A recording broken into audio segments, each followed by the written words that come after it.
Previously on the Criminalish podcast. So, at the end of last year, we decided to do a series of episodes recapping the crimes that had taken place throughout 2024. And these crimes usually didn't fit into our typical case framework because they had just happened, there wasn't much information. Also, these were crimes that were very high up in the news, and we typically like to focus on the ones that y'all usually haven't heard of. Now, best believe we will be bringing this back for 2025. But lo and behold, y'all have been on your worst behavior this year, and we already have updates to some of the cases that we covered in our recap. And because we want to make sure we bring y'all the newest, freshest information, we have decided to do a couple episodes dedicated to the updates and those recap cases that we did at the end of last year. So, with all that being said, welcome to Criminalish, the update episode, part 1.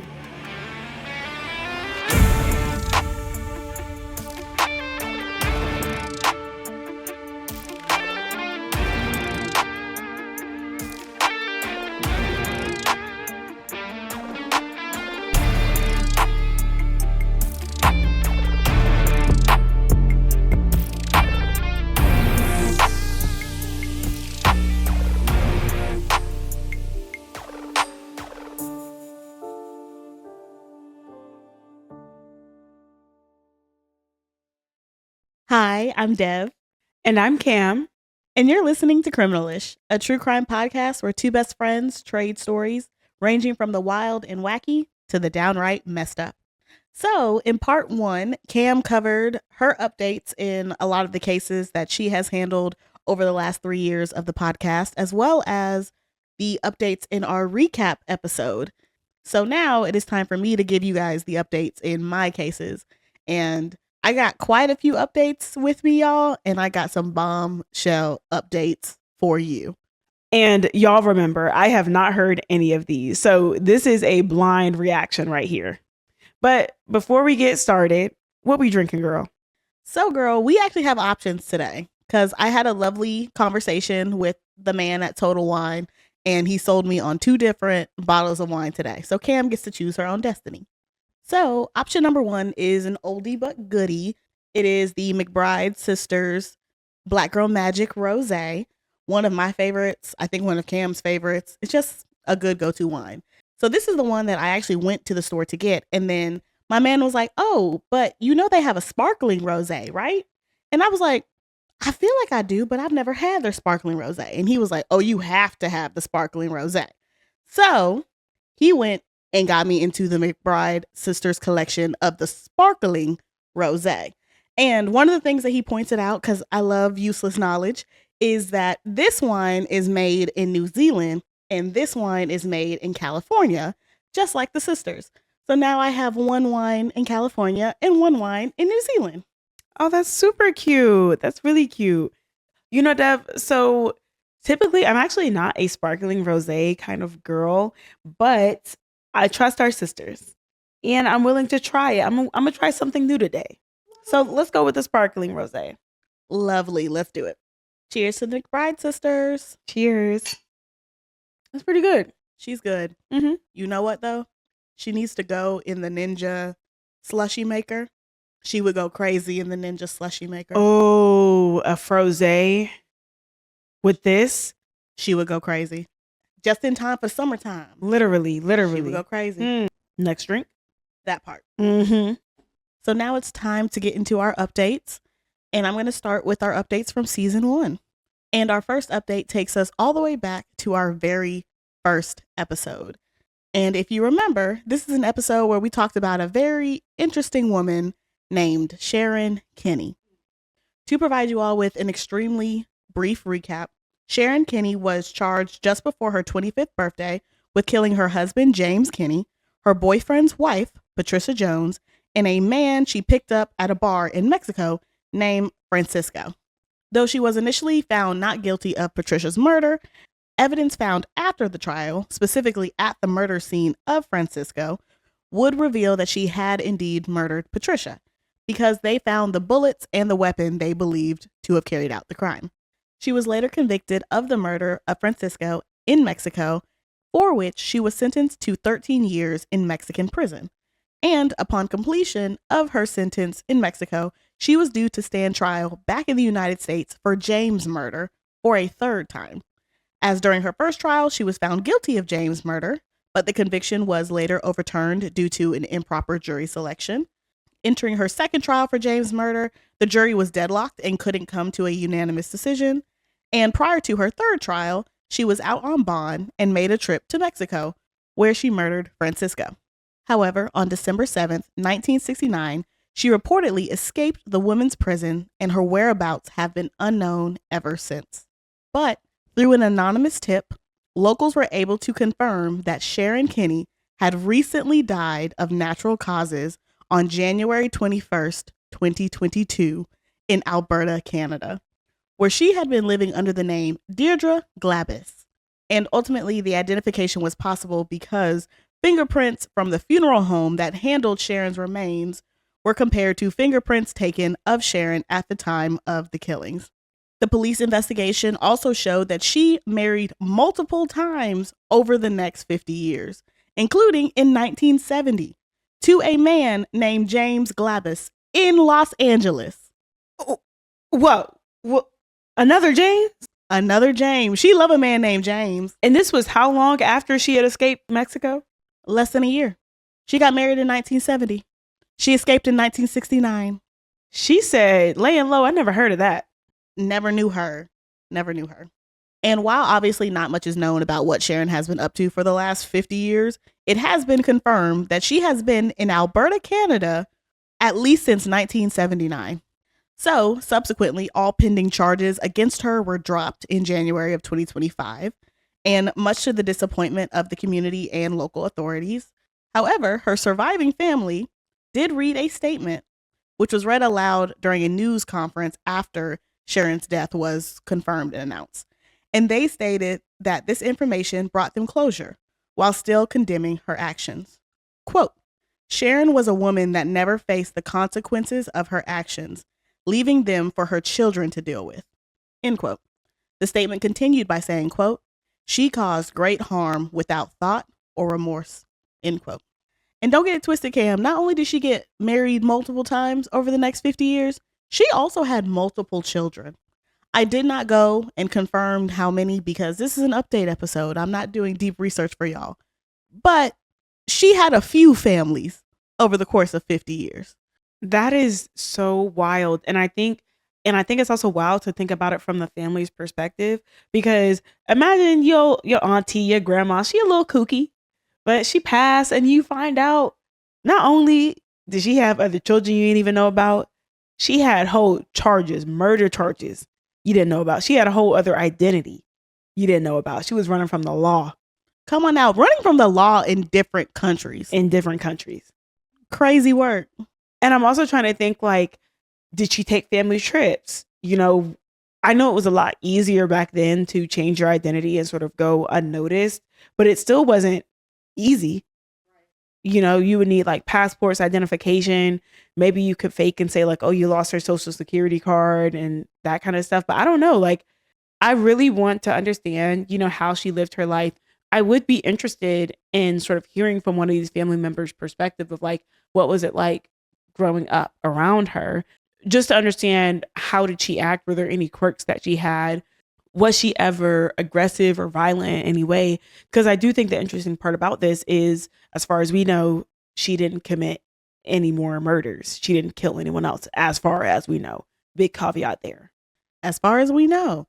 And I agree with you. I would really appreciate if one of her family members could talk about that experience. I don't think they will. I think the consensus is that Sharon burned a lot of people in her life, and they're not interested in giving her any more airtime or space. Specifically with some of the children's statements specifically, Sharon don't sound like for a mama, which disappointed but not surprised. Right. I mean, you frame your 3-year-old child for murder. I can't really expect that much of you. Come on now. So yeah, that's crazy to me, but it's always weird to me though, because I don't know about you, but sometimes I'll be walking around in life and I'm like, I wonder if my 80-year-old neighbor, who is so sweet and lovable and wonderful now, has a dark past where they murdered 3 people. Right. Or even just being in a crowd and being like, dang, the likelihood that at least one person in this crowd is on the run or has done some heinous crime is probably high. Exactly. It's crazy. Yeah. Don't think about it too much. Right. Start paying more attention to your neighbors. Mm-hmm. Which one of your neighbors seems too old and too sweet? Exactly.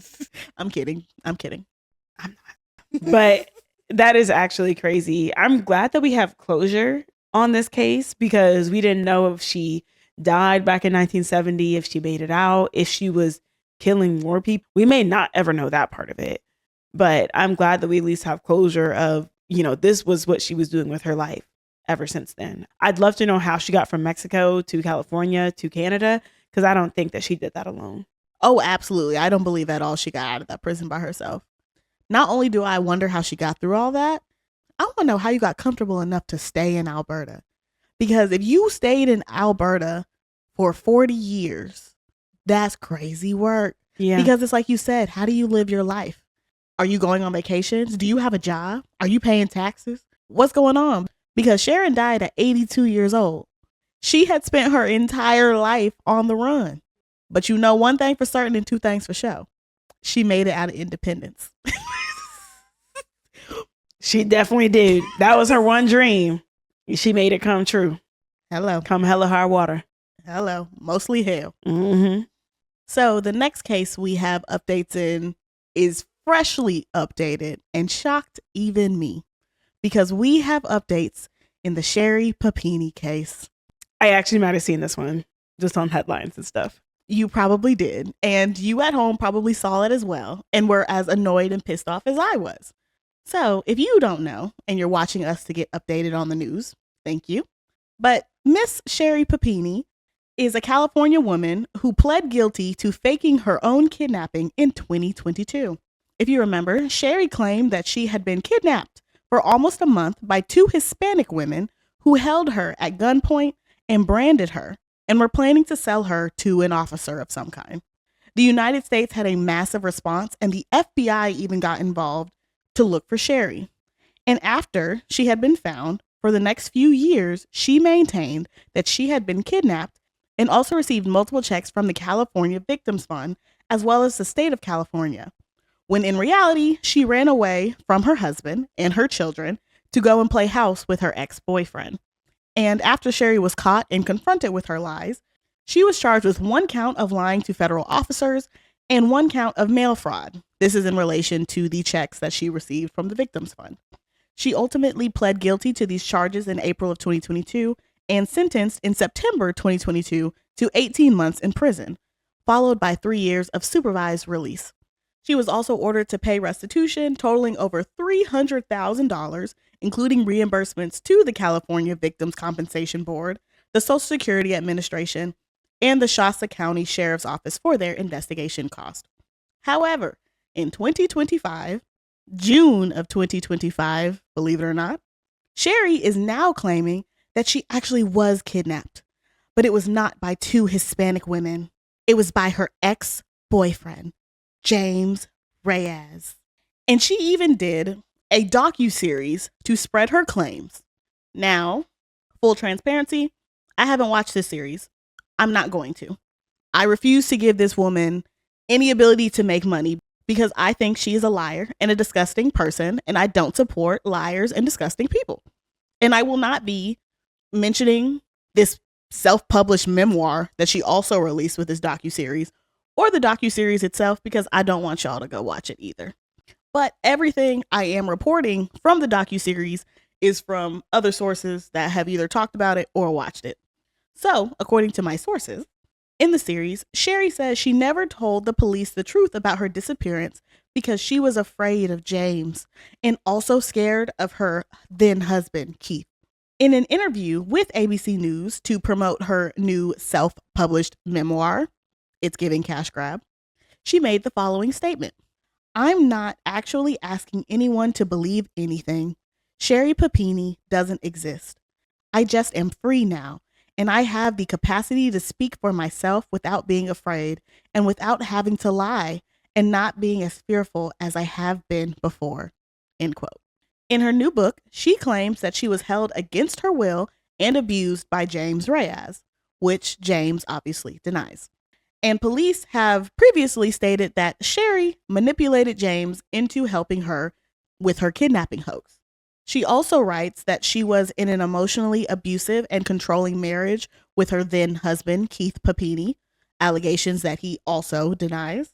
And during a different interview with NBC, she also stated, quote, "To be clear, there was one thing that I lied about. Everything else was accurate and true. I lied about the identity of my captor. It's time to tell the truth. I've done it. I've suffered for it. You watch me burn for it, go to prison, and lose custody of my children, and ruin my entire life. And it's time to come forward and tell the truth to everyone." End quote. Cash grab is right. Because didn't she have to pay restitution? Of course as part she of her did. sentence. This is what it's giving. It's giving she had to pay restitution. She probably lost money in the divorce as well. And I'm fairly sure she's going to have trouble finding a job. So it's giving, I need some way to make money. Oh, it's absolutely giving broke. And the thing that really aggravated me through this whole little statement and stuff, because I did see clips, like they were in the articles and everything, right? And I was just sitting there thinking this whole time, it wasn't the time for you to tell the truth when you got back home. It wasn't the time for you to tell the truth when the feds told you that we know it's James. You actually sat there and denied it. And then, even if you want to try to play the card of like, oh, I didn't want to say anything because Keith was in the room. Keith left. So you could have told the officers the truth then.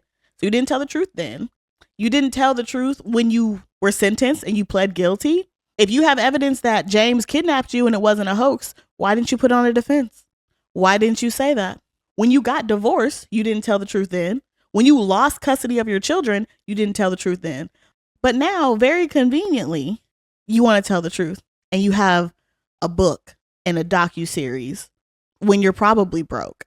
Girl, I hope that book is filed under fiction, because that's all it is. Because one of the things that will always stand out to me from this case and will always convince me that this was staged is her phone. When they found her phone, her earphones were wrapped tightly around the phone. And this was where she supposedly got kidnapped from. If you're on a jog and you're listening to your music and somebody actually kidnaps you and you have your earphones in, your earphones aren't going to be wrapped tightly around your phone with your phone placed nicely on the ground. It's going to be strewn somewhere. Your phones might not even still be in the phone. They might be in a different location. Like, that's one of the pieces of evidence from the case that will always stick out to me and will always convince me that it was staged. Yeah, I completely agree with that. And then for me, it is the commitment to these two Hispanic women kidnap me.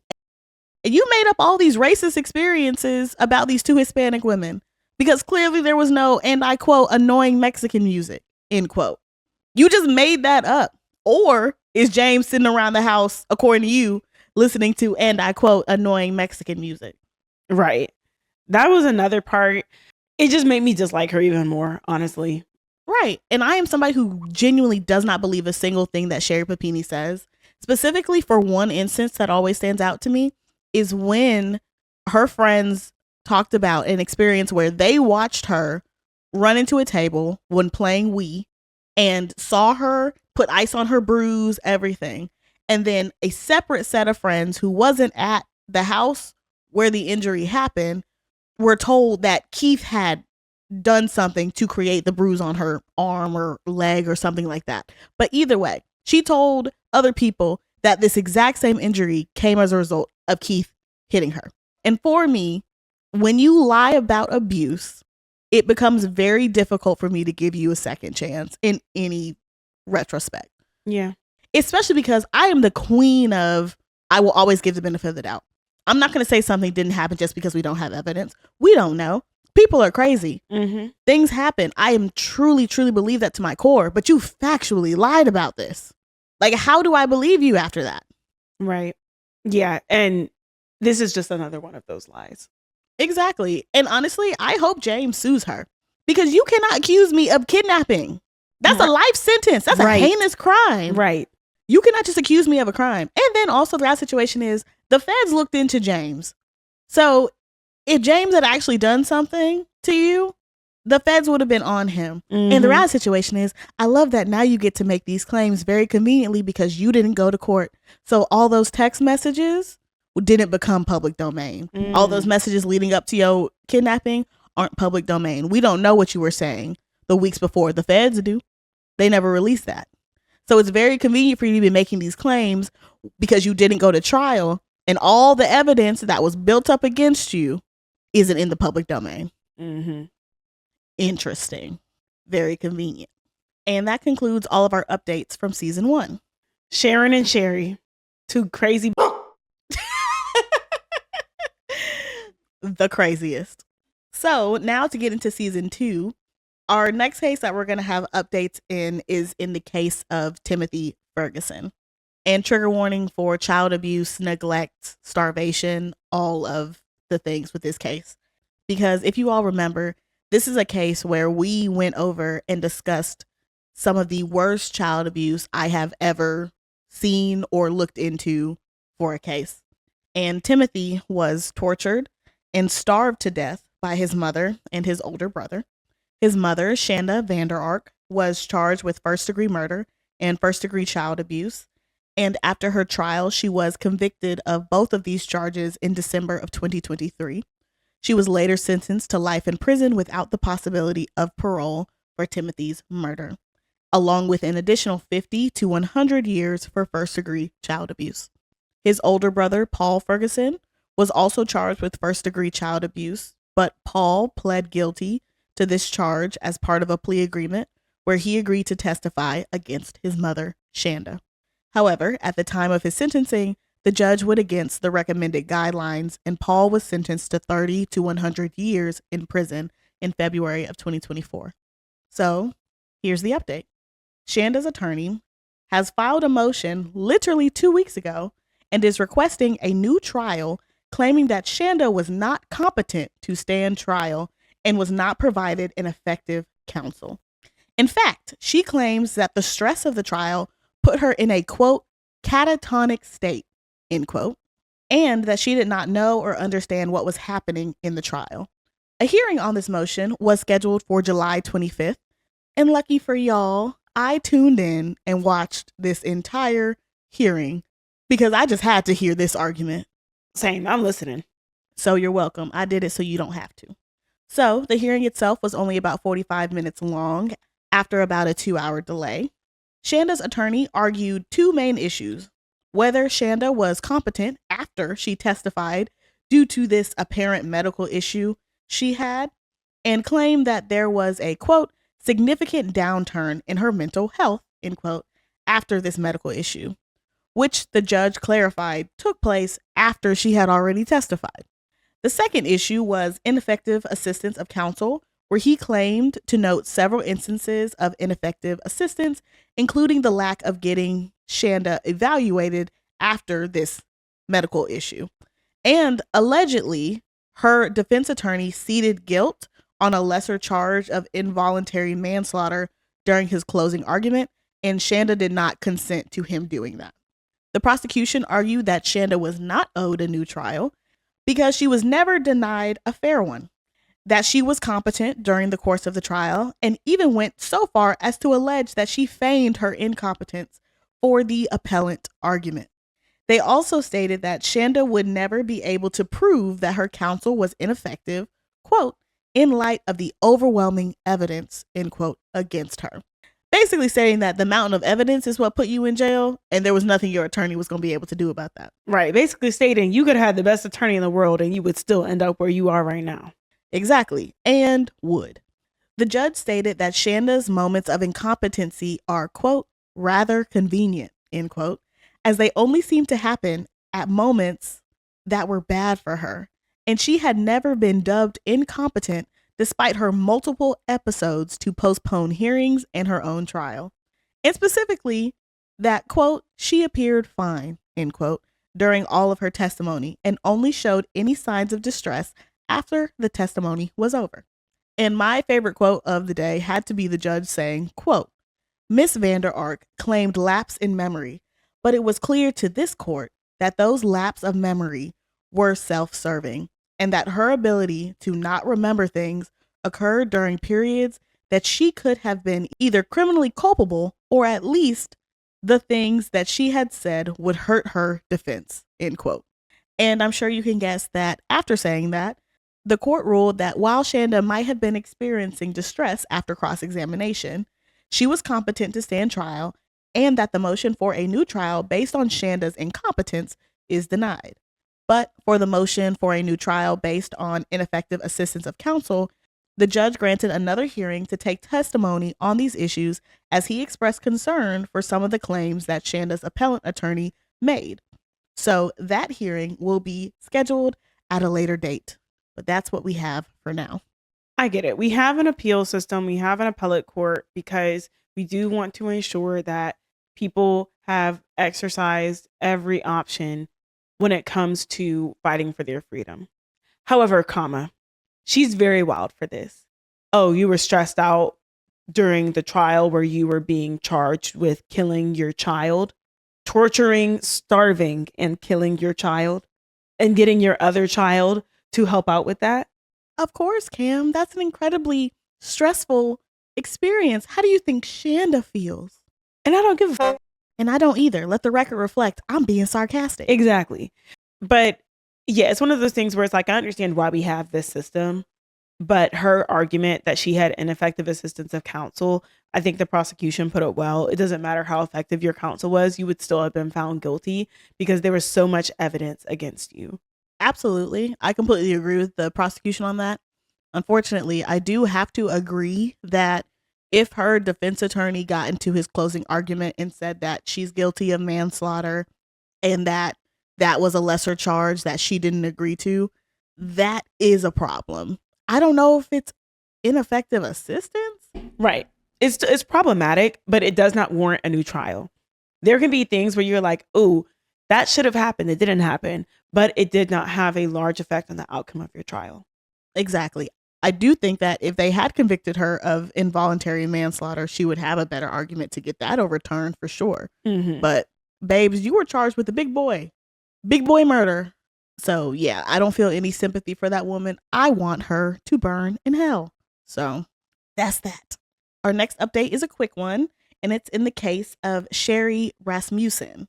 And just a quick overview, Sherry Rasmussen was murdered by Stephanie Lazarus, the ex-girlfriend of Sherry's husband, John Rutten.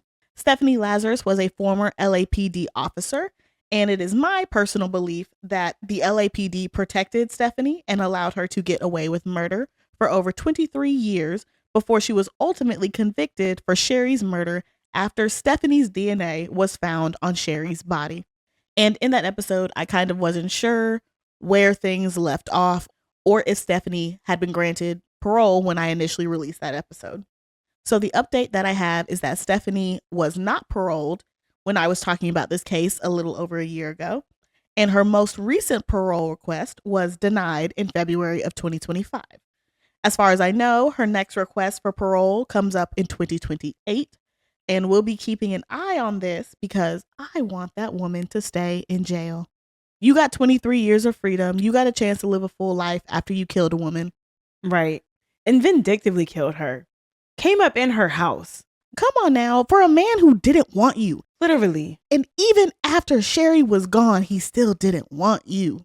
Stand up. It's Literally. Embarrassing. Very embarrassing. And you're a whole officer. You're supposed to be here to protect and serve. Come on now. And here you are killing somebody because she took a man who never wanted you in the first place. Come on now. Who wasn't yours in the first place. This is why you should be fearful of male-centered women. Very much so. So the next case update we have from season 2 is in the case of the Chrisleys. Yeah, y'all probably seen this one too. I know I have. So if you remember, Todd and Julie Chrisley are reality TV stars most known for the show Chrisley Knows Best. And they were both charged and convicted of several fraud-related crimes. Todd Chrisley was sentenced to 12 years in prison, and Julie Chrisley was sentenced to 7 years in prison. However, in May of 2025, both Todd and Julie Chrisley received a pardon from the Orange Man himself and were immediately released from prison. According to ABC News, quote, "The pardon came after Savannah, a vocal Trump supporter, spoke at the 2024 Republican National Convention. She received a personal call from the president informing her of his decision to pardon her parents. End quote. The couple have gone on to do several media interviews about their time in prison, as well as talked about it on their own podcast. However, it doesn't seem like this time in prison has made either of them change their outlook on life. According to ABC News, quote, despite their time in prison, the Chrisleys said that they remain unapologetic about their lifestyle. Quote, I don't have an apology to give you or anyone else over the money I've made, end quote, Todd Chrisley said, end quote. The family plans to return to television with a new show on the Lifetime Network, and Todd and Julie said they were considering relocating to Charleston, South Carolina, where they hope to convert a mansion to a hotel. I don't have an apology about any of the money I've made or the taxes I haven't paid. Come on now. Because that's not money you made, sir. That's money you stole. Exactly. And I can say that's money you stole because you were convicted and you went to federal prison. So I don't even have to go in all allegedly. No, you did that. Right.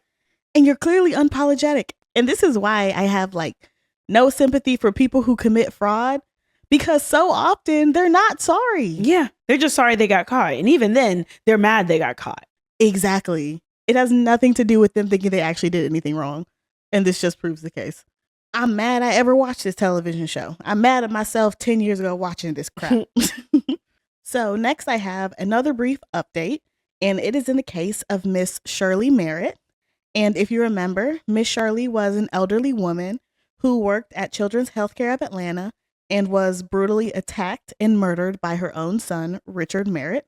Her son subsequently went on the run from police before being captured, arrested, and charged with first-degree murder. He was later convicted and sentenced to life in prison without the possibility of parole. And the update is that Richard has also filed a motion for a new trial on grounds that his attorney failed to do his job, specifically when he allowed Richard's ex-wife to openly disparage him on the stand, as well as failed to call other witnesses that could aid in his defense, including his own minor children. Yes, you heard that correctly. He also alleged that several cartoon drawings were anonymously delivered to his mother, his ex-wife, and his former defense attorney during the time that Richard was facing separate criminal charges for stealing the money from his clients. If you remember, he stole hundreds of thousands of dollars from injured and the elderly. And the police believe that his mother's murder is connected to these cases because on the day he murdered his mother, he was due to report to the prison for his sentence in the thievery. Richard's argument was that the cartoons proved that the real killers are still out there and threatening his family. Again, if you remembered, on the stand, Richard claimed that 2 masked men came in and assaulted him and killed his mother. However, his former defense attorney said in open court that he suspects that Richard created the cartoons himself. Either way, despite Richard's best efforts, his motion was denied and his sentence was upheld. So Richard will continue to remain in prison, hopefully for the rest of his life. Girl, I had forgot about the masked man theory. Of course. There's always masked men, specifically 2. Right. Because he could take one. If it was just one, he could have taken them. Exactly. But it was 2, so, his hands were tied. Exactly, because he had been working out. He had been really getting ready for prison. So, he could have taken if it was just one man. I saw the mugshot. He wasn't even taking one. But really, the audacity of him to say that he had ineffective assistance of counsel because his lawyer didn't make his minor children testify in his favor is wild. Exactly. And don't forget, Richard was an attorney. He's no longer an attorney. He was disbarred. So he wanted him to do that from both lenses. As a defendant, as an attorney, all of it. And this is why she ran off and took your kids, bruh. Right. Rightfully so. Because you're clearly not well. Clearly. And you clearly don't care about your children's well-being at all. Now, our next update is probably the update that I find the most interesting of this entire episode. And that is, we have an update on the Amato family murders case. I do also know about this one Full disclosure, Dev and I have messaged briefly about this update here. I think this was one of the ones that actually prompted the idea for us to do an update episode. So yeah, full disclosure, I do know what Dev is about to say to y'all. If y'all don't know about this one, strap in. Yeah, because she is messy. So, if you don't know, the update is not on the case itself, but it is related and connected to Grant Amato. And again, for a brief recap, Grant Amato was sentenced to life in prison without the possibility of parole after murdering his father, Chad Amato, his mother, Margaret Amato, and his brother, Cody Amato, following an argument over a webcam model. So the update is that Grant Amato is now implicated in a murder for hire plot out of Las Vegas, where he and Victoria Goodwin, the wife of Ghost Adventurers host Aaron Goodwin, are accused of conspiring to hire a hitman to kill her husband, Aaron. The alleged plot stemmed from a pen pal relationship between Grant and Victoria, which began after she learned about him through a true crime documentary in May of 2024. And that relationship ended in November of 2024 because my girl is a full-blown hybristophiliac, apparently. And if you don't know what a hybristophiliac is, it is a person who is attracted to people who commit specifically violent crimes or criminals in general. For whatever reason, whether it's to feel safe, to feel powerful, any of those. So during the period of May 2024 and November 2024, text messages between the two of them seized by Florida correction officers from Grant's smuggled in cell phone on October 3rd, 2024, revealed the depth of their plot to murder Aaron. Victoria allegedly expressed her feelings by saying things like, quote, "I'm so anxious, LOLOL.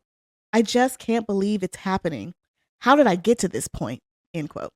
In another text message, she wrote, quote, "Am I a bad person because I choose to end his existence, not divorce?" Yes. The seized text messages showed Victoria providing Grant with her husband's schedule and Find My information.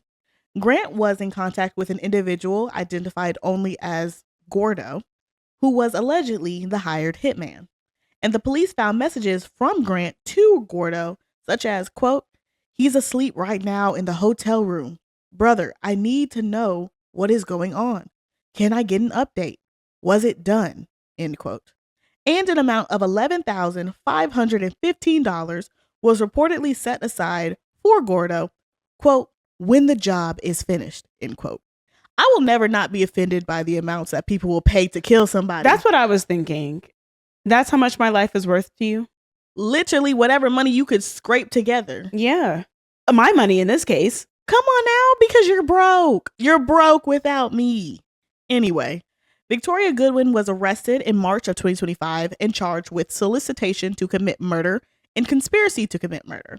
While she initially claimed that the money sent to Grant was for cell phones and denied wanting her husband killed, she later admitted to marital problems and, quote, daydreaming of being in a different situation, end quote. Get a divorce. $11,500 for cell phones? They must got the iPhone 18s in there or something. Oh, absolutely. And that stand, that's going to be $1,000 to hold it. Following her arrest, Aaron Goodwin filed for divorce on March 12th, 2025, citing incompatible views, end quote, which I think is very kind of him, to put it that mildly. Victoria Goodwin would go on to accept a plea agreement in which she pleaded guilty to conspiracy to commit murder with the solicitation charge dropped. She was sentenced on June 5th, 2025 to 36 to 90 months in prison with credit for 92 days served. At her sentencing, she tearfully apologized to Aaron, promising him he would, quote, never be in danger of her again, end quote. While Aaron described the profound pain of discovering the betrayal and plot against his life.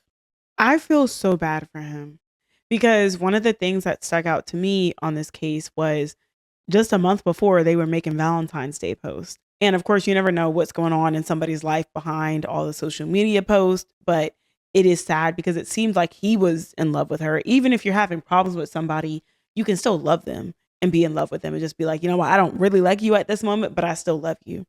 But to go from thinking that, this was the love of his life, the woman he was going to be with forever, to finding out not only is she not happy, but she was so unhappy that she was willing to work with a man who killed his entire family to take you from this world.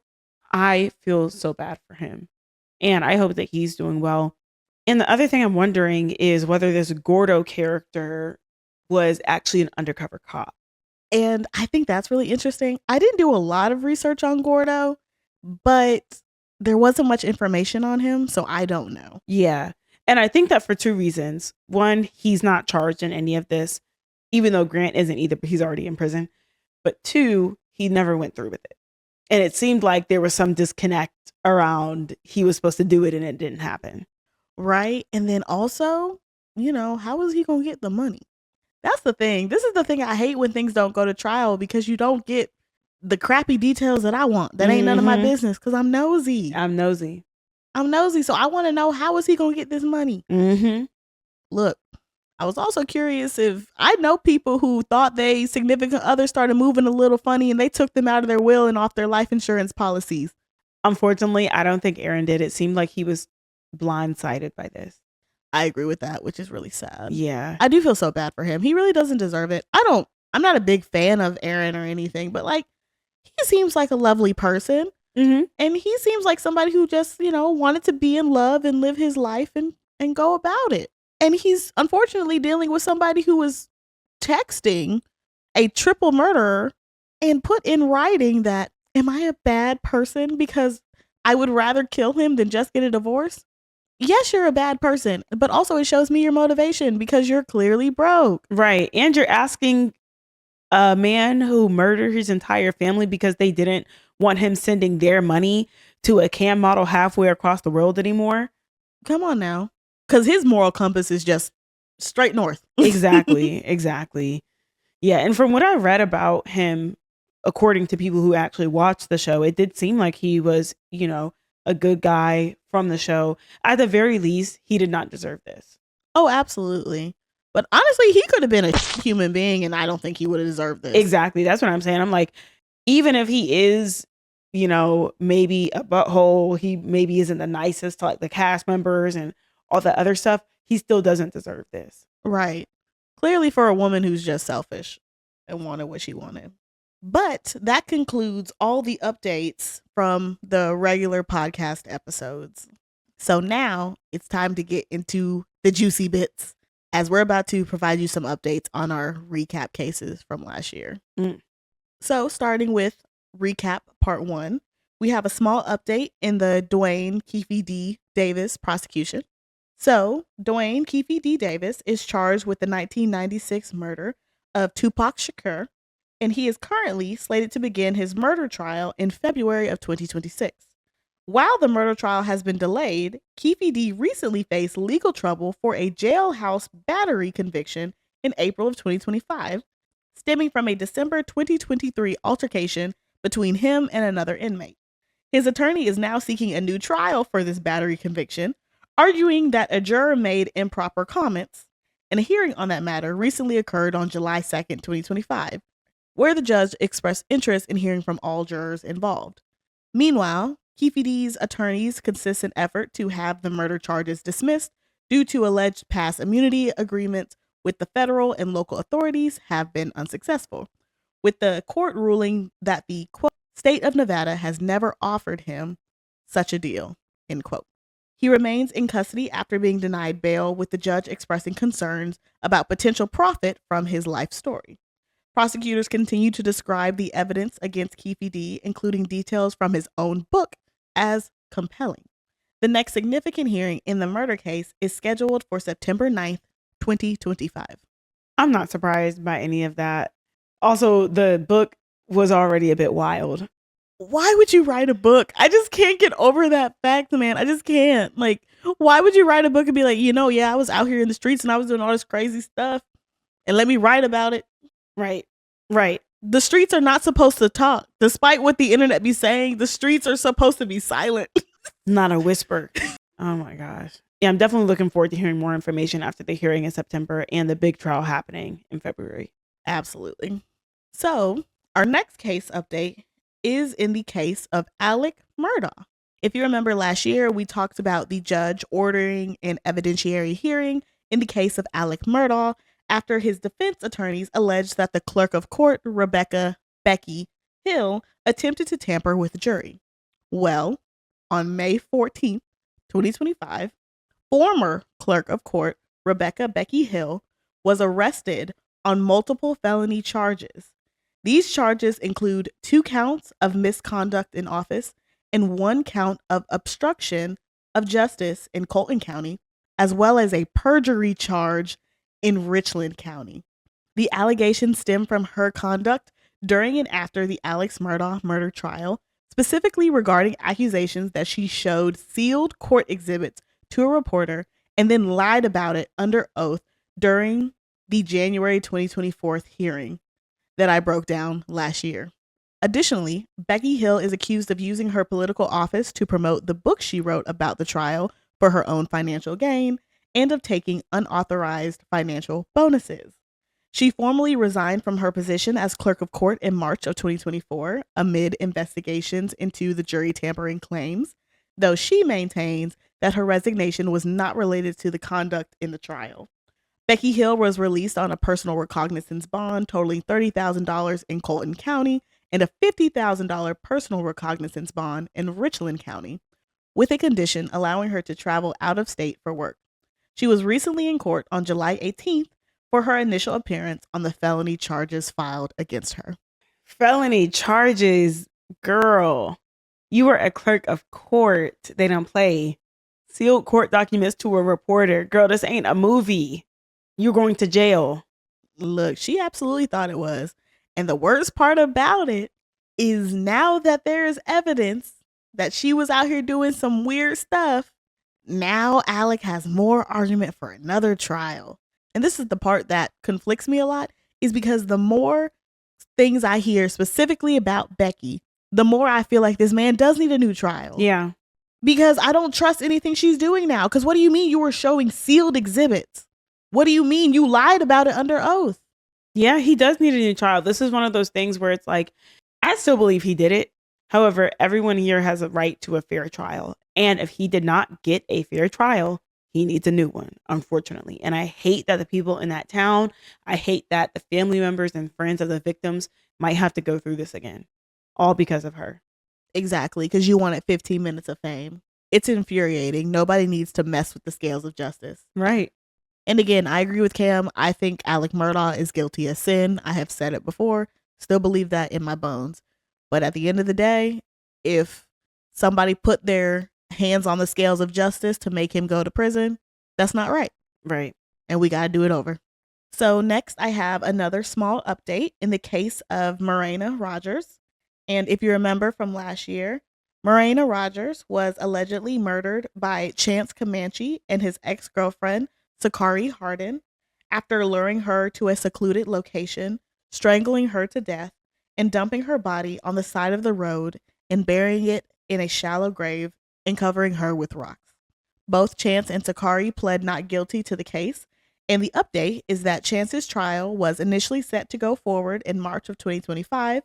However, for reasons I do not know, as very little information had been reported on about this case, the trial has been delayed and is now set to begin in August of 2025. I was unable to find any updates on Sakari's case. Yeah, I'm going to be tuned in because this was so unnecessary.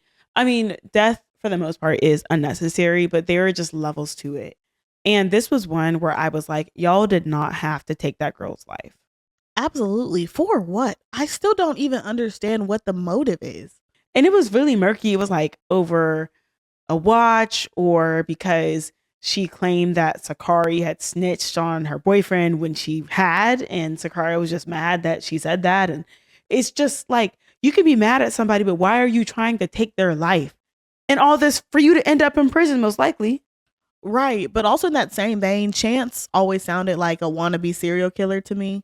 Like even down to his text messages were on some like wannabe serial killer BS. But again, I still have the firm stance that every serial killer is a bitch. So I guess Chance is a wannabe. So next, now we have the biggest update of this episode. Because we have the updates to the raids conducted by federal agents of the homes of Sean P. Diddy Combs. So, following the raids on his home in March of 2024, Diddy was indicted by a grand jury in September 2024 on charges including racketeering, conspiracy, sex trafficking by force, fraud or coercion, and transportation to engage in prostitution. He, of course, pled not guilty to all charges. The high-profile trial began in May of 2025 in New York City federal court, and prosecutors alleged that Diddy used his business empire to facilitate and cover up years of abuse, coercing women into sexual acts, often including drugs referred to as, quote, freak-offs, end quote. Key witnesses included his former girlfriend, Cassandra Cassie Ventura, who testified about the physical and psychological abuse, and another former girlfriend identified only as Jane. Diddy's defense team largely conceded that Diddy had a temper and could be physical at times, but argued that the sexual encounters were consensual within a toxic relationship, and that the allegations were, quote, a money grab, end quote. They also emphasized that the violence, while acknowledged, did not constitute sex trafficking. After 3 days of deliberation, the jury reached a mixed verdict, and Diddy was found not guilty on racketeering conspiracy, not guilty on sex trafficking by force, fraud, or coercion, and found guilty on 2 counts of transportation to engage in prostitution. Each of the prostitution-related counts carries a maximum sentence of 10 years in prison, and prosecutors have suggested a sentence of 51 to 63 months, roughly 4 to 5 years.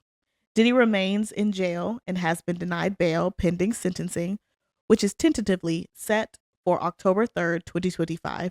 He will receive credit for time served since his September 2024 arrest, approximately 10 months. Yeah, we got to talk about this one because my take on this is I do think that the RICO charge was hard to prove. However, I was very surprised that he was found not guilty of sex trafficking on both counts. I actually don't know the details of the Jane Doe's testimony, but I know for Cassie's testimony, we literally have the hotel video of him beating her and dragging her. And I think any sex that happened after that is coercion. And for that charge, it only takes one instance. It doesn't need to be multiple instances of sex trafficking. It only takes one instance. And that was why I was really surprised that he was found not guilty. I completely agree. I do think the racketeering is also hard because it's not just proving that he did bad things in relation to his business. You have to prove that the business was used as a means of conducting the bad things. Right. And to give credit where credit is due, Diddy's not an idiot. Diddy's a supervillain, in my humble opinion. I believe that man is a supervillain. And anybody who saw him run around as the Joker all those years ago should have put together that that man is a supervillain and has aspirations to be a supervillain. So I always thought like the racketeering was going to be hard. But similarly, it was the sex trafficking that you cannot convince me that it's not sex trafficking. Yeah. Because I don't understand how you find him guilty of transportation to engage in prostitution. And that's not sex trafficking. Sex trafficking by coercion, force, etc. But I think literally the hotel video is what convinced me. Right. And there was a prostitute in the room. Right. And at the end of the day, too, like I saw a lot of discord about this online and it really aggravated me. I don't care that he wasn't found guilty of racketeering. I don't care. The videos are in the public domain. I know what kind of person Diddy is. And it is enough for me to never support him. Even if he does get this light sentence and only gets 5, 6, 10 years in prison, whatever. Even if that is it. If he gets out and continues to make music and live his life and do all the stuff that he wants to do, I will never support him. Full stop. Right. And I don't care that, oh, well, he wasn't found guilty of the highest one. I don't care. Yeah. Because there was other things in there that he wasn't charged with. And this was the thing that was also irritating to me too, was like people being like, oh, well, Cassie's not believable. Cassie's just as culpable as Diddy because she was calling prostitutes too and she was doing whatever else. And it's like, do you not realize that racketeering charges, the reason racketeering charges exist is to go after the big fish? Because at the end of the day, under a racketeering structure, Cassie is essentially an employee. It is her job to get the prostitutes, get the drugs, do whatever Diddy tells her to do.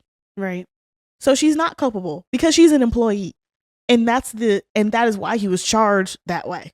And especially people too, like people being upset that Cassie got money out of all of this. And I'm like, what else is she supposed to get? The least he can do is give her some money. Right. That man put her through 10 years of hell.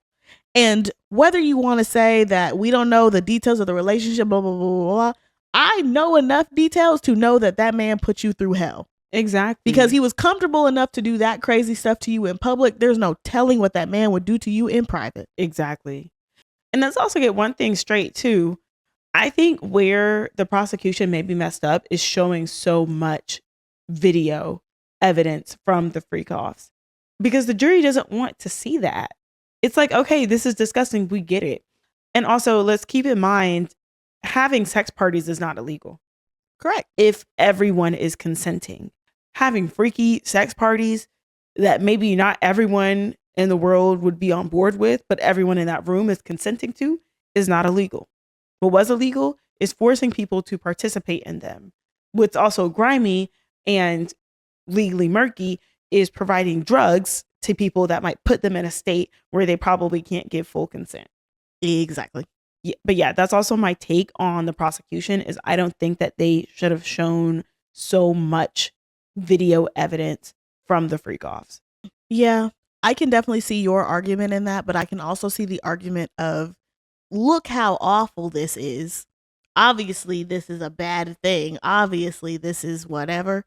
And look how grimy it is that he saved all these videos from a decade ago. Why do you still have these? Like, I get where the argument is going.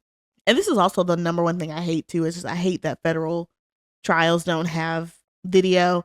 So we're not ever going to know fully, like, everybody's solid argument, exactly what was said, exactly how everything was expressed, because we're getting it sometimes 4 ways down. Yeah. Because whoever sat in the courtroom is typing up whatever they're saying, and then that's getting disseminated, then that's getting turned into an article, and then that's getting posted somewhere else, and we just don't know, which I would love to change. I would love to see some cameras or at least some audio in a federal courtroom, because also here's the thing too, camera and video keeps everybody accountable. Because I'm not immature enough to believe that our criminal justice system never makes errors, never makes mistakes, doesn't ever have weird things happening in it, which is why cameras are so important, in my opinion. Yeah. But that includes all of our updates from the part 1 of our recap episode. So now it's time to get into updates from part 2. And our first update is in the failed coup that took place in the Democratic Republic of Congo. So on March 19th, 2024, a group of armed men led by US-based Congolese opposition figure Christian Malanga attempted a coup in Kinshasa. They targeted the presidential palace and the residence of a close ally of President Felix. The coup attempt was swiftly foiled by Congolese security forces. Christian Malanga was killed, and dozens of individuals, including 3 U.S. citizens, were arrested. Many of those involved, including the U.S. citizens, were tried, convicted, and sentenced to death by a military court in Congo. However, in April 2025, President Felix Tshisekedi commuted the death sentences of the 3 U.S. citizens to life imprisonment, and they were subsequently repatriated to the U.S. to carry out their sentences. Oh, wow.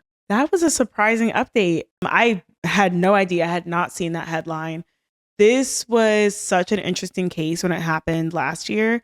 And I felt a mix of emotions. On one hand, I was like, why in the world would you participate in this? I think in some ways they were tricked, at least the people who were brought by Christian Malanga's son. I still don't know how involved and aware of the situation his son was, but I think they were tricked and not really told the full reasons they were originally coming. But still, why would you go to a country not really knowing what you're going for, and a country that's dealing with like some civil unrest and all of that? But at the same time, I felt sorry for them, because I'm like, you are in a country where you don't speak the language. The people who are supposed to be representing you and arguing for your freedom don't really speak English well. and probably can't do the best job of representing you. You don't know the legal system well, and you just feel stuck. You can't really communicate with your family and friends back home. So I am glad that it did have the outcome of life imprisonment in the US, because at the very least, they can serve that here, be closer to their families, because they did do a very dumb thing and they killed people, and they do need to answer for that. But I am glad that they didn't end up getting death sentences in the DRC. Me too. And that was something that I was really happy about as I read this update, is that at least in America, they will serve out a sentence. And, here, that sentence might vary. There are rights that they have here, and maybe there's an appeal process or something like that. I didn't look into what the legal avenues would be in this scenario, but at least it gives them something to work with and get something figured out. Right. So our next update is in the fraud case of Sean Kingston and Janice Turner. So reportedly, Sean Kingston and his mother, Janice Turner, ran a scheme involving defrauding various businesses, including a jewelry store, a luxury car dealership, a luxury bed company, and a TV installation firm, by using false identities and forged documents to acquire high-value items without payment.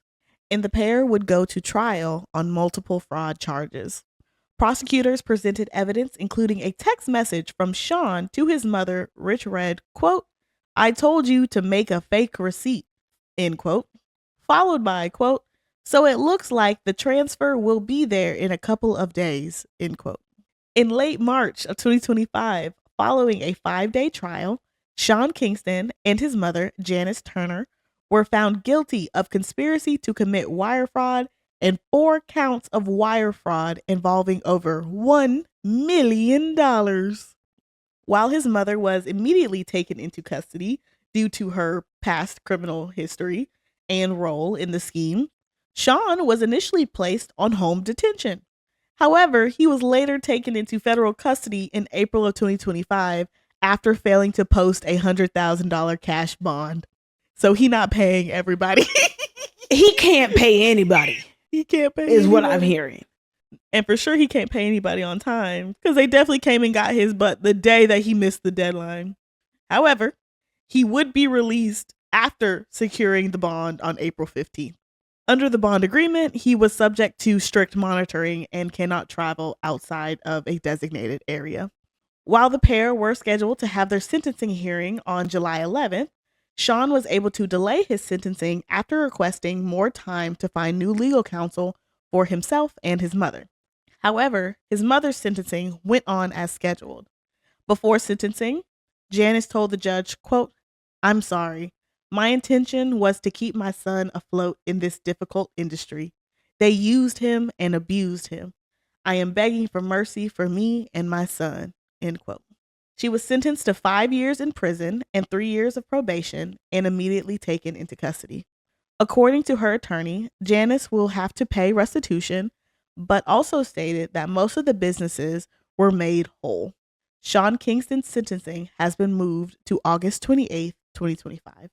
And another point of this case that I would love to discuss and get your thoughts on, because I have mixed emotions about it. I'm just going to be real. Because yes, they were convicted of fraud, but I'm still capable of complex emotions. And that is that according to some of my sources, Janice also faces potential deportation as a result of her conviction, and she could be sent back to Jamaica and barred from returning to the United States after she is released from prison. I mean, that's an unfortunate reality, especially in this climate. It is one of those things where I think there are levels to crime. Of course, if you come to a country and you murder somebody in that country, you should, one, face some sort of trial or do time for that crime. And when you get out, you should not be able to live in that country. Something like fraud is interesting, where it is a nonviolent crime. However, it was still very heinous. And I do think it's a case where, you're coming to this country, you are intentionally committing fraud, and fraud in a sense of you didn't need the $80,000 bed. This wasn't like you were desperately needing money.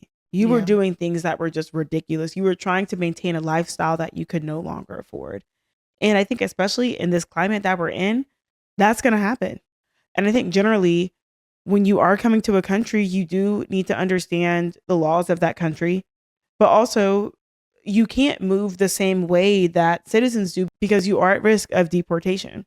What I will say is probably true from what Janice said is that Sean probably wasn't making as much money as we might think he was because a lot of these music companies, these record companies are exploitative of their artists.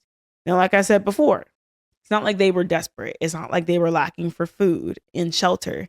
They were trying to maintain a lifestyle that they could no longer afford. And that is how they got themselves in this mess. Absolutely. I completely agree with you. And I think the cutoff for me ends up being when your crime has victims because fraud isn't physically dangerous, but fraud has victims. They stole from businesses, they stole from people. People lost money having to install their work and not getting paid, and then lost more money having to sue them and more money to do all this other stuff. Like, they absolutely have victims. And like you're saying, it's not like you were about to lose your 2-bedroom house.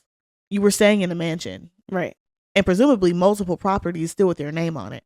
So I do think that's a big issue. But I want to talk about how, like, my complex thought is the sadness of there's a strong possibility you will be sent back to Jamaica, and God only knows last time you were there. Do you even have family there? Do you even know, like, what happened when you get back there? And it's that same thing of, like, taking the risk of committing a crime in a country where you don't hold citizenship. Exactly. Yeah. And there have been celebrities who have lost their money, who no longer make money. And we see them working at grocery stores, going into corporate, just trying to make ends meet. And I think what got them here is pride. Absolutely. But I think also something that I would be very curious about is, like you, I do believe Janice when she says that Sean was used through the industry. Absolutely. He's a young black man. Young black men in the music industry are going to be taken advantage of, especially if they do not have access to the people who are going to sit at the table and make sure they don't. And I'm not saying this to be problematic. I'm saying this to be understanding. If his mother is an immigrant from Jamaica, she might not have access to the tools necessary to make sure that somebody's going to sit at the table with her son and make sure that he gets his money. Yeah. Even if his mother, was born and raised in New York, but was in poverty or something like that, she's not going to have access to it. And even people who come from middle class backgrounds who've never dealt with the entertainment industry before don't understand how exploitative they can be. They could think that somebody's advocating for their best interest when really they're not. And it's very easy to get exploited in the music industry. But what I think does it for me is the fact that the fraud that they were committing was hundreds of thousands of dollars. This was not to sustain their life. It was to sustain an image. You're completely right. Because at the end of the day, you don't need an $80,000 bed and a 200+ inch TV. You just don't. Right. Especially at the phase of your career that you're in. Like, do a little bit of self-reflection here, friend. Now, the next case we have updates in is in the Karen Reed case. So, if you remember, last year, Karen Reed's first trial for the death of her boyfriend and Boston police officer John O'Keefe ended in a mistrial after the jury was unable to unanimously come to a verdict. However, it was later alleged by the defense team that the jury actually found Karen not guilty of count 1, which is second-degree murder, and count 3, which was leaving the scene of a personal injury and death, and were only deadlocked on count 2, which was manslaughter while operating under the influence of alcohol. Despite the defense's best efforts to have these counts dropped for the second trial, they were unsuccessful after months of appeal. And jury selection for Karen Reed's second trial began on April 1st, 2025. This time, the Commonwealth brought in a special prosecutor to try this case, named Hank Brennan. And again, we're charging Karen with 3 counts: second-degree murder, manslaughter while operating under the influence of alcohol, and leaving the scene of a personal injury death. However, count 2 also included several lesser included charges, including a simple operating while under the influence charge. And after weeks of trial, which I watched every single day with Emily D. Baker, the jury received the case and began deliberating on June 13th, 2025. On June 18th, 2025, after approximately 21 hours of deliberation over 4 days, Karen Reed was found not guilty of second-degree murder, not guilty of manslaughter while operating under the influence of liquor, and not guilty of leaving the scene of a personal injury death. She was, however, found guilty of a lesser charge of operating a vehicle while under the influence of alcohol. Immediately following the verdict, Karen was sentenced to 1 year of probation and a 24D program for the drunk driving conviction. Despite the acquittal on the murder and manslaughter charges, Karen still faces civil lawsuits from the O'Keefe family. This lawsuit was filed in August 2024, shortly after her first trial ended in a mistrial, and alleges that Karen was liable for John's death and for negligent and or reckless infliction of emotional distress on family members. It also names the 2 bars that Karen and John were drinking at the night of John O'Keefe's death. The civil case was put on hold during the criminal retrial and is now expected to move forward. And I want to make it clear that it has always been my opinion that Karen Reed should be found not guilty in this case, namely just because the police investigation was so bad. And for me, you will never convince me to convict anybody when you collect evidence in red Solo cups. That part. This is not 1800s. Come on now. Like, we in the 2020s, we should know better. Boston for sure should know better, because if it's one city police department that should know how to avoid looking like you're corrupt, it's Boston's. Come on now. Y'all true to this, not new to this. Allegedly. But I will say, I similarly have always held the opinion that Karen probably is civilly liable to John O'Keefe's family. Namely because I do think that she owed John a duty of care. And factually, she did leave him. And she went to his house without him. Mm-hmm. We don't know what happened in between her leaving and him passing away. But factually, she left him. And I have always thought that that could be an issue because he came in your car, a blizzard's coming, y'all have been drinking. He was kind of your responsibility, as were you his. Right. But yeah, it was such a corrupt investigation. Absolutely it was. And anytime you have multiple officers get reassigned, multiple officers get fired, when somebody who has lived in the house for generations sells the house, that's not suspicious at all. Right. Everybody's texting to make sure that the story is straight. That's not suspicious at all. Like, that was the whole thing about this case just smells horrible. And this is the point I wanted to bring up from last episode, where I talked about how it pisses me off when you bring in a special prosecutor that's a defense attorney and they be trying the case like a defense attorney, because Hank Brennan attacked this whole case like he was a defense attorney. Down to, I felt like he was playing dirty like he was a defense attorney. Because again, I watched every day of this trial. I watched every hearing leading up to this trial. I watched all of Hank make his arguments and everything else. And there was actually one instance during the trial where he flat out lied to the jury, and he had to go on record and accept that he had just lied to the jury. And it's crazy to me that that was the one time where he took it way too far. But there were other instances where the defense had to get up and be like, that didn't happen that way. Right. And nothing ever happened to him. And not only that, because here's the real tea. Because the cost of this trial just came out. I want you to guess how much Hank Brennan made off of this trial after working on it for less than a year. $200,000, $300,000. Over $500,000 just for Hank Brennan.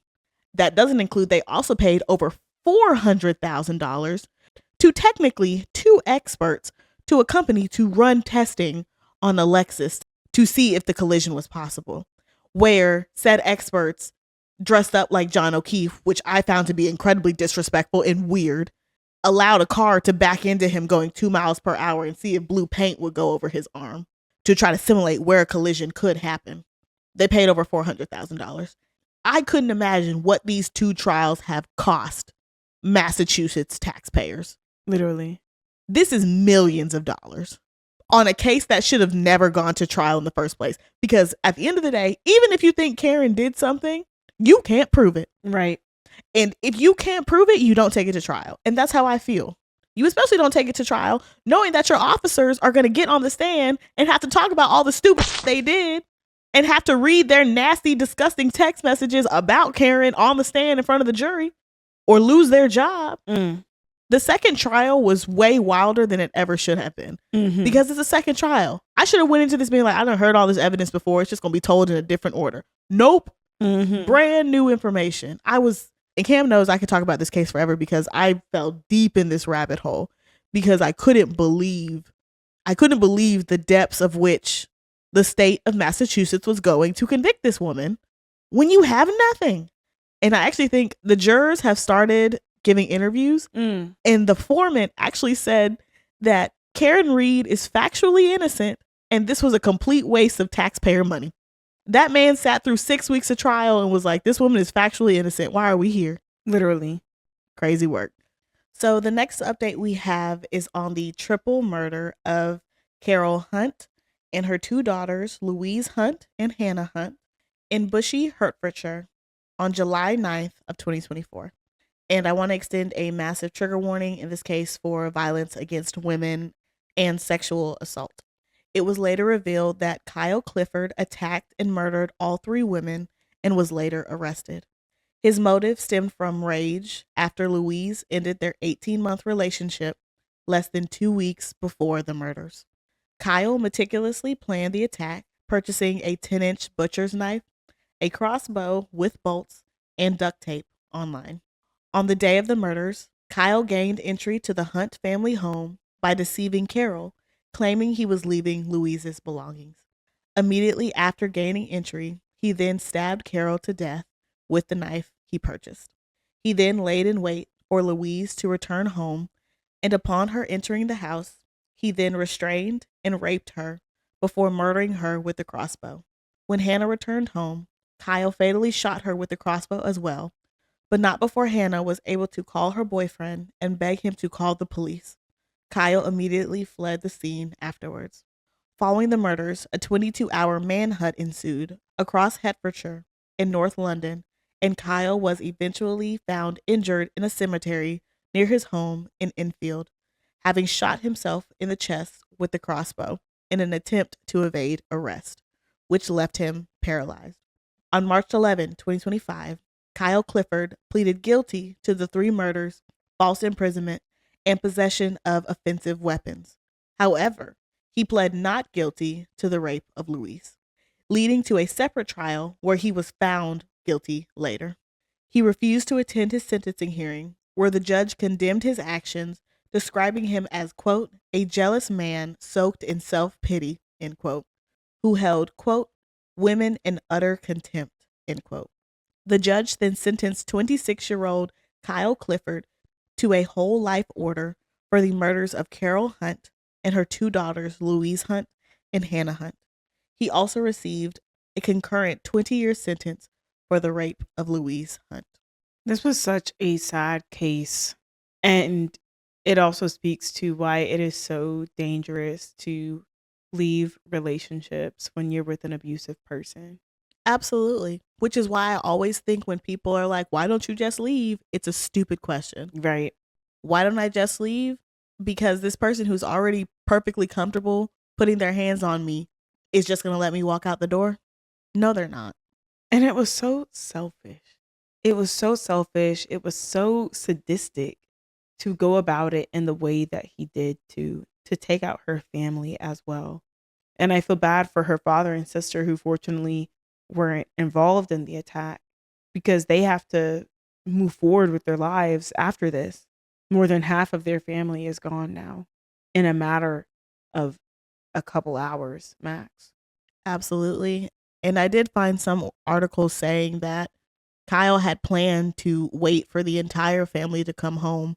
But when Hannah came home and she was able to call her boyfriend and beg her boyfriend to call the police, then he fled. Which also, I feel so bad for her boyfriend. Yeah. Because I couldn't imagine the last conversation I have with somebody that I'm in a relationship with and I love is them screaming for me to call the police and I never hear from them again. That is earth-shattering. That is earth-shatteringly painful and sad. And so I very much wish the best for the family, everybody who knew them, the whole community that is still healing, because this wrecked a community. Right. And I hope they are all okay. I am glad that he will die in prison. And I hope that gives the rest of the family and everybody who was affected the much needed peace to try to move forward. Right. The next case that we have updates in is in the Bob Menendez case. So on July 16th, 2024, Bob Menendez was found guilty on 16 felony counts in his federal corruption trial. These charges include bribery, honest services fraud, extortion under color of official right, obstruction of justice, and acting as a foreign agent for Egypt.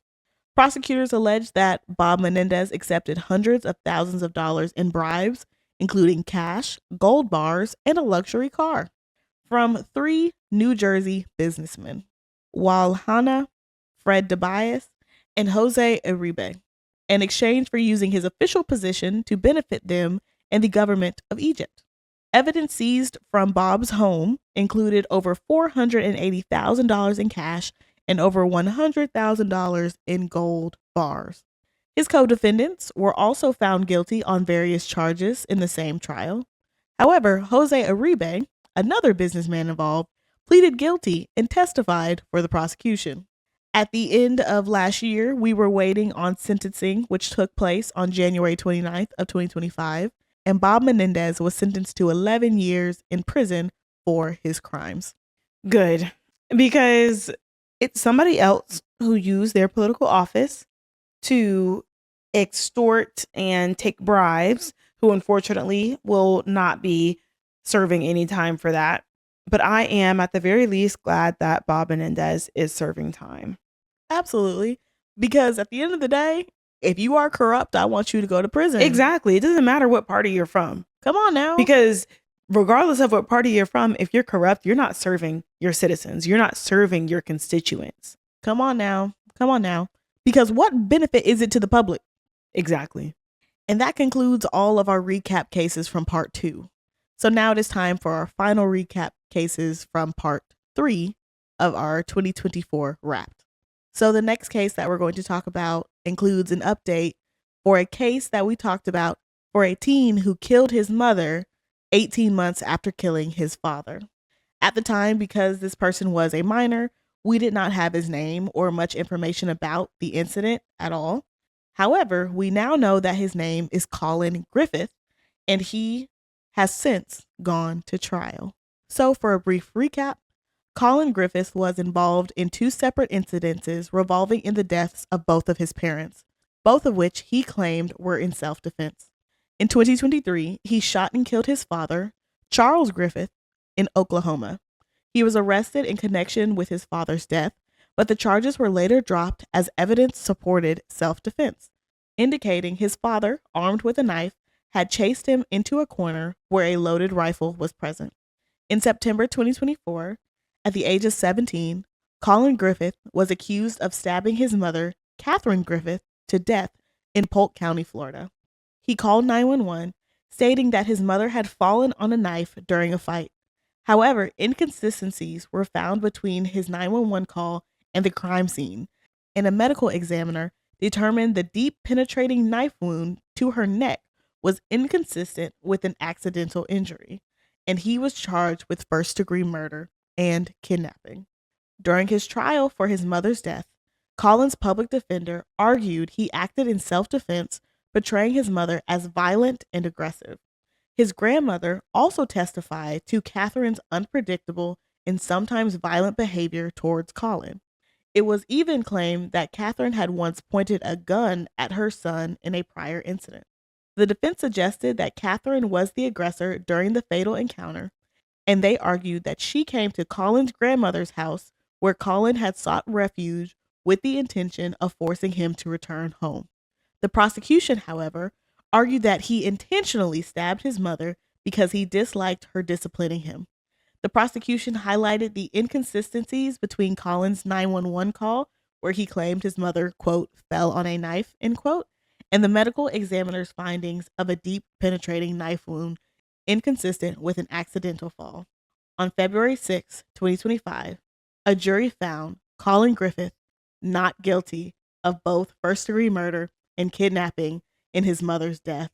Despite the verdict, the Polk County Sheriff's Office maintained their belief that he murdered his mother, which I think is inappropriate, but he was immediately released from custody upon his acquittal. You know what's crazy, friend? Is as you kept nodding through the whole story, I knew what was going on in the end. And I knew this was going to be the reaction. Because this was my reaction when I found it. And was the trial televised at all? Was he tried as an adult? Yes, he was tried as an adult because he was tried for first-degree murder and kidnapping. You can't get those charges as a minor. So he was tried as an adult. And I do believe that it was televised, but I didn't watch it. I focused in on articles.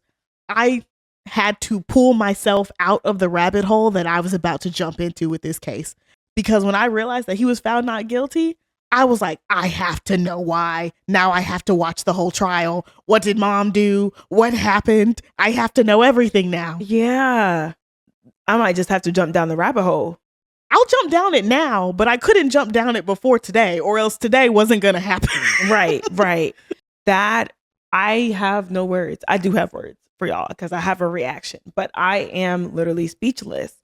Wow, I really do want to jump down and look into the details of this trial because, I trust the jury's verdict here of not guilty, but I do want to understand why, especially with the context of him killing his father a little bit over a year before killing his mother. That's what I want to know. That's why I said that I think the sheriff's office making a statement that they still think he murdered his mother is inappropriate because I respect jury verdicts. And majority of the time, I can see how a jury got to a verdict based on the information that was presented to them, which is why I was like, I might have to go sit around and watch this trial. It's probably true, though, that they could not submit the father's death. Oh, absolutely. Into evidence. So they probably didn't have that context either. But there had to be other ones. If we know that her death was inconsistent with her falling on a knife, regardless of whether it was self-defense or not, we know that he killed her. Exactly. And that is true. We can all agree that somebody killed somebody, but you can't say that somebody murdered somebody. Murder is a charge.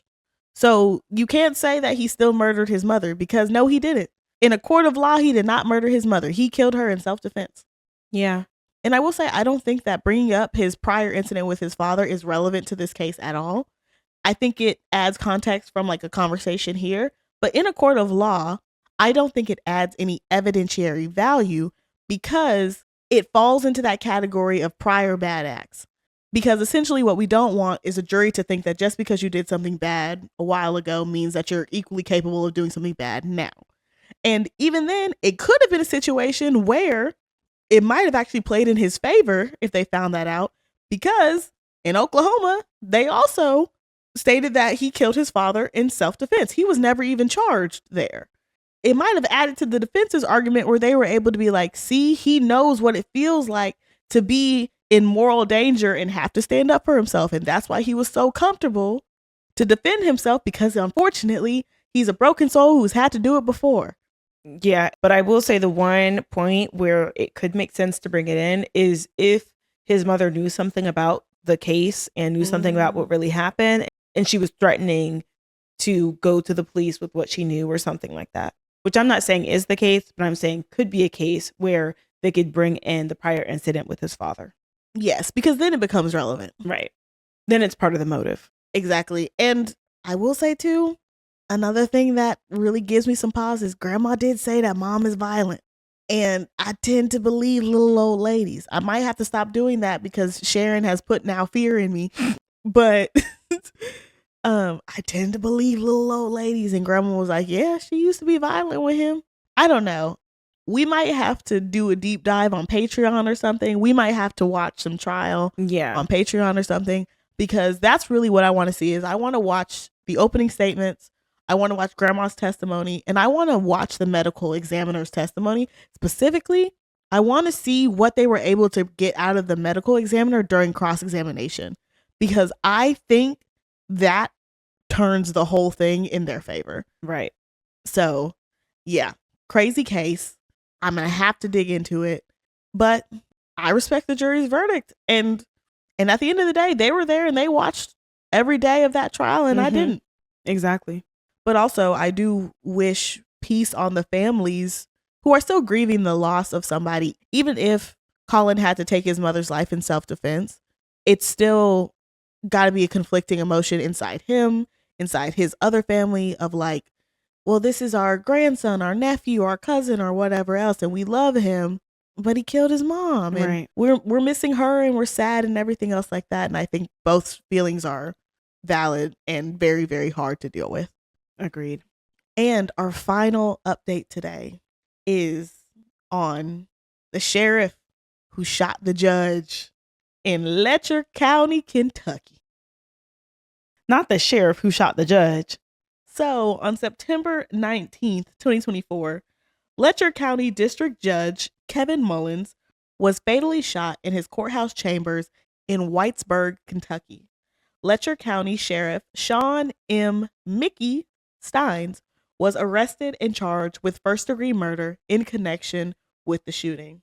The update is that Sean Steins has formally pled not guilty to the murder and is now filing motions to have his charges dismissed. The motive for the shooting has not been officially released by the Kentucky State Police. However, court proceedings and news reports have revealed some potential factors. Stein's attorney has indicated an intention to pursue an insanity defense, suggesting extreme emotional disturbance, and newly released body cam footage seems to show the same results. And this newly released body cam footage captures Sean's interaction with officers just 2 hours after the shooting, as well as the shooting itself. The entire shooting is caught on camera. I have seen it. I will not put it in this video. It is devastating to watch a man's final moments. Oh my gosh. Everything on camera. Everything. I did see a bit of coverage about this too. And I also heard that in the days leading up to this, his family had also noticed that he was increasingly paranoid. And so I do think that there is some space for an insanity defense or some type of defense. But I am interested to see more details come out around why he was experiencing that paranoia, what the emotional disturbance stems from, what the motive was, because clearly there wasn't really a sense of self-preservation here. You killed this man in front of a camera because you killed this man in his chambers during the daytime. Broad daylight. And not only that, and it's not only the fact that you killed this man on camera in chambers, but like your whole day is on camera. You spent the whole day with this dude. You went and got lunch with him, everything, and then you killed him. And I will say the eeriest part about the videos to me is that the videos don't have sound. It's just the camera. It's just video. There's no audio on it. And it's so eerie to me. It's so crazy because I want to know what's being said. Sean is clearly talking to him. Sean is clearly yelling. He's clearly saying things back to him. I want to know what was said then. Right? Do we know if the cameras don't have audio at all or if the footage that has been released does not have audio? I do not know. I do not know. I have not seen a video with sound on it. Yeah, but we also do know there were people in the room too, so they would know what was being said. Not when the shooting happened. They were. Oh, I thought that I saw them running out or something.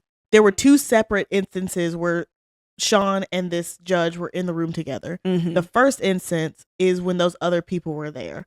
And after those people left, then Sean came in and attacked the judge. Right. The moment where he's chasing this man around his desk, he's by himself and they're talking back and forth. And that's what I want to know what was said there. Got you. And I will say, you're a lot more of a generous person than I am because I am immediately wary of insanity defenses. Just because there's way too many people who were perfectly sane during their evil and brutal murders. And then all of a sudden, now that it's time to face some accountability, oh, I was insane at the time of the murder, very conveniently. The only reason I say I think it may have some merit is because it's his family saying that he was being very paranoid and acting in a way that was not like himself days before this even happened. Yeah, I could see that. Even on the body cam, I watched a little bit of it because, again, I had to stop myself from going down the rabbit hole. The officer is talking to Sean, and the officer says, "You're not acting like yourself. Like, I know you. Like, what's up?" Right. And again, I want to make it clear, I'm not saying that this dude is perfectly fine, that he's faking, anything like that. I'm not saying that at all, because the circumstances are factual that he shot a man in broad daylight. People who are sane typically don't do that. So I do think there's an argument to that. Like, do I think that insanity rises to the point of not guilt? Meh. And that's why I want to understand what prompted this, because there are also cases where there's like medication that can lead to this. There's like, you could have something in your system that could lead to this, carbon dioxide poisoning. There's different things that can make you hallucinate and make you extra paranoid. And if it's something like that that contributed to this, that's where I think I will be more comfortable with a not guilty verdict, because that's a very temporary thing. He didn't really have control over his mental state in that moment due to something out of his control. But yeah, I do want to understand what exactly was the thing that prompted this. Exactly, because at the end of the day, if it is like a, for lack of a better word, snapped kind of situation, I just want to know what that is. And it could be a situation of like he could have had some kind of mental break that onset over a few days and then just spun out of control, which is not completely unheard of for people to have those breaks and have episodes. However, though, those episodes are rarely violent, especially violent to this point. So that's where I'm just kind of like, I just need to hear more of the argument. Exactly. I'm always immediately wary of people who say we're playing insanity, because my number one thing is prove it to me then. Mm-hmm. Prove to me that this person is insane. But I'm going to be skeptical going into it always. Right. And I think in this case, it's probably going to be a temporary sanity. Yeah. And again, there needs to be a high bar to prove what happened there. So yeah, we just need to see more details and facts come out in this case before I really make like a decision on whether or not I believe him or believe the motivation. Exactly. Because there are so many just gross things floating around all of these people that I'm like, I don't know. Right. What's really going on here? Right. We had some speculations when we did our recap, but definitely want to understand more of what was happening in those days leading up to this shooting and potentially where his head was at. Yes, absolutely. So as we wrap up today's discussion, we are going to move into our segment called Today in Crime, where we'll describe a crime or a crime-related event that took place on this day, August 1st. So on August 1st, 1943, the Harlem Riot of 1943 begins. Simmering racial tensions and economic frustrations boiled over in New York City on the night of August 1st, 1943, culminating in what is now known as the Harlem Riot of 1943. During an altercation in the lobby of the Braddock Hotel, a white police officer shoots a black soldier, Robert Bandy, triggering a massive uprising. Overwhelmingly white before the Great Migration, Harlem was 89% black by the time the United States entered World War II. Despite the cultural innovations that accompanied these changes, known as the Harlem Renaissance, the neighborhood's businesses remained mostly white-owned, and landlords and business owners continued to discriminate against black residents. World War II brought not only conscription, but also a higher cost of living, putting even more strain on a black community whose economy was still controlled almost entirely by white people. On the evening of August 1st, a black woman named Marjorie Polite checked into the Braddock, a historic hotel that had fallen into disrepair. Unsatisfied with her room, she asked for a refund at the front desk. The ensuing altercation led a white policeman, James Collins, to arrest her for disorderly conduct, during which time Bandy, a military policeman based in New Jersey, arrived to meet his visiting mother for dinner. The New York Police Department's official report recorded that Bandy attacked Collins, but Bandy and his mother claimed that they merely tried to stop him from pushing Polite and prevented him from hitting her with his nightstick. Collins shot Bandy, who was taken to a hospital and treated for superficial wounds. As a rumor spread that Collins had killed Bandy, crowds assembled near the Braddock and soon began to riot. They turned their rage on local white-owned businesses, leading Black business owners to hurriedly post signs announcing that their stores were Black owned. 6 Black residents were killed and nearly 500 were injured as the NYPD and, at the behest of Mayor Fiorello LaGuardia, the Army moved into the streets of Harlem.